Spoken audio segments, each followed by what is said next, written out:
Maraming job opportunities na naghihintay sa pagpasok ng bagong taon sa mga Pilipino. Kasama rito ang mga trabaho sa sektor ng renewable energy at digitalization.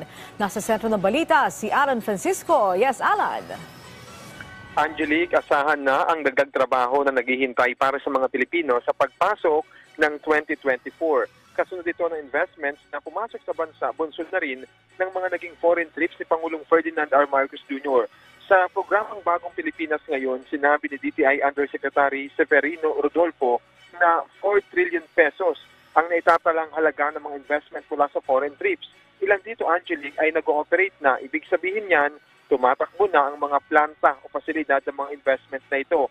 Kabilang sa mga industriyang ito ay yung mga may kinalaman sa renewable energy at digitalization. Partikular na itatayo ang mga renewable energy facilities na ito sa northern part ng bansa at sa kabilang side sa West Philippine Sea.